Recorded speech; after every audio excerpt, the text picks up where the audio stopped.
Hello everyone, welcome to my YouTube channel. জীবনের প্রথম কোনো রেসিপি নিয়ে আপনাদের সঙ্গে হাজির হয়েছি।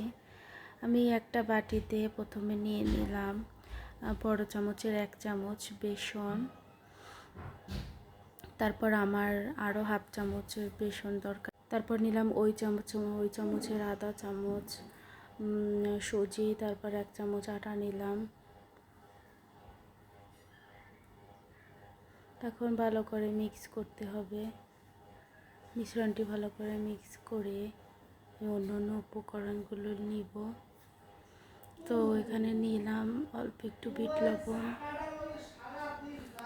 তারপর হাফ চা চামচ করে হলুদের গুঁড়া, মরিচের গুঁড়া, ধনে গুঁড়া, জিরা গুঁড়া নিলাম। তারপর একটু গরম মশলা গুঁড়াও নিলাম। তারপরে এই যে শুকনো উপকরণগুলো ভালো করে মিক্স করতেছি। অল্প একটু বেকিং পাউডার নিলাম, 1 চিমটি নিলেই হবে। আসলে এই রেসিপিটা আমি একাই নিজের মাথা থেকে কিভাবে বের করেছি নিজেও জানি না। তারপর এখানে অল্প অল্প পানি দিয়ে মিশ্রণটি সুন্দর করে আমি মিশিয়ে নিব।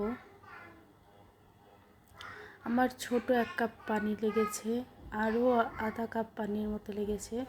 মোটমাটা ছোট কাপের 1 কাপ আর ছোট কাপের আধা কাপ, 1.5 কাপ পানি আমার লেগেছিল।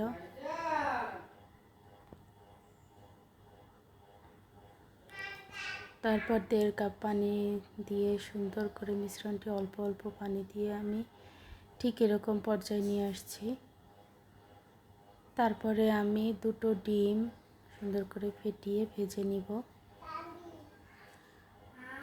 আমার এখানে 2টো ডিম লেগেছে, আপনাদের খুশি মতো আপনারা নিয়ে নেবেন। একটু বিট লবণ নিয়ে সুন্দর করে গুলিয়ে নেবেন।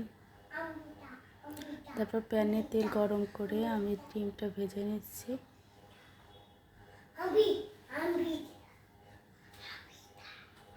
খুব বেশি কড়া করে ভাজার দরকার নেই, এভাবে নরম করে ভাজলেই হবে। তারপর ডিমটা আপনারা আপনাদের মতো করে সাইজ করে কেটে নেবেন। আমি এভাবেই কেটেছি ছোট ছোট পিস করে। এখন এই পিসগুলো আপনারা গরম তেলে ওই সেই বেসনের মিশ্রণটির সাথে ডুবিয়ে এপিট ওপিট সুন্দর করে ডুবিয়ে তারপরে তেলের মধ্যে ছেড়ে দিবেন। এই তো আমার ছোট্ট একটা সিম্পল রেসিপি। তারপর উল্টে পাল্টে লাল করে ভেজে নেবেন।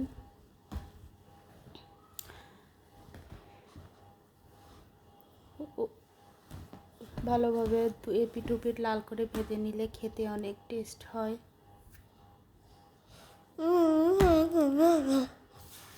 এই তো আমার রেসিপিটা রেডি হয়ে গেল। এখন আমি একটু টমেটো সস দিয়ে পরিবেশন করব। অনেক ক্রিস্পি হয়েছে, খেতেও অনেক মজা। অবশ্যই আপনারা বাসায় এটা ট্রাই করবেন। আমার কাছে অনেক বেশি ভালো লেগেছে। আমি একটা ভেঙে দেখাচ্ছি আপনাদের। এই যে দেখেন কেমনটা হয়েছে, ঠিক এরকমটাই হবে। বাহিরের অস্বাস্থ্যকর খাবারের থেকে বাড়িতে তৈরি করা খাবারই বেশি মজাদার।